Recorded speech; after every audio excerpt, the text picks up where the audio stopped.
श्री राधा वल्लभ श्री हरिवंश राधा वल्लभ लाल की जय। कैसे हैं आप सभी लोग? कमेंट बॉक्स में अवश्य बताइएगा। आज के इस वीडियो में शत्रुओं का विनाश करने वाली देवी बगलामुखी के बारे में आपको बताने वाला हूँ। बगलामुखी शब्द का अर्थ क्या है? बगला शब्द संस्कृत भाषा के वल्गा का उपभ्रांश है, जिसका अर्थ होता है दुल्हन। कुब्जी तंत्र के अनुसार बगला नाम 3 अक्षरों से निर्मित है, वा, गा और ला। वा अक्षर वारुणी, गा अक्षर सिद्धि तथा ला अक्षर पृथ्वी को से संबोधित करता है। अतः माँ के अलौकिक सौंदर्य और स्तंभन शक्ति के कारण इन्हें ये नाम प्राप्त है, जिसे बगलामुखी कहते हैं।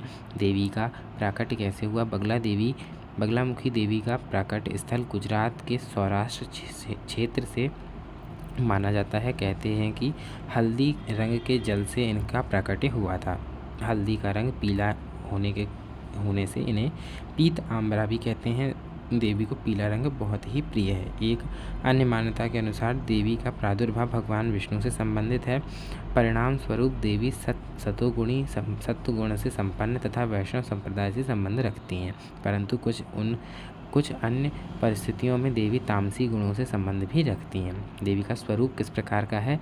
इनके कई स्वरूप हैं। कहते हैं कि देवी बगलामुखी समुद्र के मध्य में स्थित मणिमय द्वीप में अमूल्य रत्नों से सुसज्जित सिंहासन पर विराजमान है। देवी त्रिनेत्रा हैं, मस्तक पर अर्धचंद्र धारण करती हैं, पीले शारीरिक वर्ण युक्त हैं। देवी ने पीले वस्त्र तथा पीले फूलों की माला धारण की हुई है। देवी के अन्य आभूषण भी पीले रंग के ही हैं तथा अमूल्य रत्नों से जड़ित हैं। देवी विशेषकर चंपा फूल, हल्दी की गांठ इत्यादि पीले रंग से संबंधित तत्वों की माला धारण करती हैं। यह रत्नमय रथ पर आरूढ़ हो शत्रुओं का नाश करती हैं।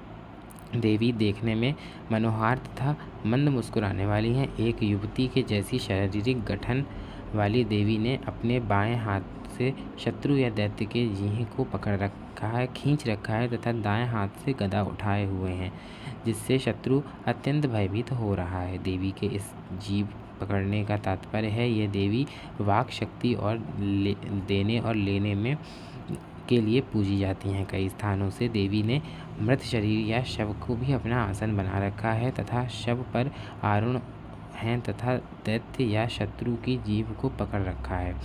देवी के 3 मुख्य शक्तिपीठ हैं। भारत में मां बगलामुखी के 3 प्रमुख ऐतिहासिक मंदिर माने गए हैं, जो दतिया मध्य प्रदेश में है, कांगड़ा हिमाचल में है, नलखेड़ा जिला शाजापुर मध्य प्रदेश में। इन तीनों का संबंध पांडवों से भी है और ये देवी युद्ध में शत्रुओं से विजय दिलाने वाली हैं। युद्ध में विजय दिलाने और वाक शक्ति प्रदान करने वाली देवी माता बगलामुखी की साधना युद्ध में विजय होने और शत्रु के नाश के लिए की जाती है। इनकी साधना शत्रु भय से मुक्ति और वाक सिद्धि के लिए की जाती है। कहते हैं कि नलखेड़ा में कृष्ण और अर्जुन ने महाभारत के युद्ध पूर्व माता बगलामुखी की पूजा अर्चना की थी। महाभारत के युद्ध में श्री कृष्ण की प्रेरणा पर अर्जुन और कई जगहों पर जाकर शक्ति की साधना की थी। उनकी साधना के वरदान स्वरूप शक्ति के विभिन्न रूपों ने पांडवों की मदद की थी।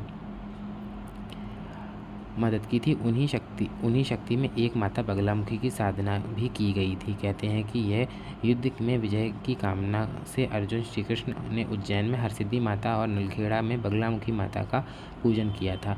वहाँ उन्हें युद्ध में विजय भाव का वरदान मिला था। इनकी उपासना के लाभ क्या क्या हैं? माता बगलामुखी शत्रु नाश, वाक सिद्धि, वाद विवाद में विजय के लिए इनकी उपासना की जाती है। इनकी उपासना से शत्रुओं का नाश होता है तथा भक्त का जीवन हर प्रकार की बाधा से मुक्त हो जाता है। शांति कर्म में धन धान्य के लिए पौष्टिक देवी उपासना व देवी शक्तियों का प्रयोग किया जाता है। देवी का साधक भोग और मोक्ष दोनों से को प्राप्त कर लेता है। वे चाहे तो शत्रु की जिह्वा ले सकती हैं और भक्तों की वाणी को दिव्यता का आशीर्वाद दे सकती हैं। देवी वचन या बोलचाल से गलतियां तथा अशुद्धियों को निकालकर सही करती हैं। बगलामुखी देवी के कई प्रकार के मंत्र हैं, जिनका जाप आप कर सकते हैं, लेकिन किसी गुरु से शिक्षा के बाद में ही। सर्वप्रथम देवी की आराधना बिना गुरु के नहीं की जाती है। इस बात का विशेष ध्यान रखें।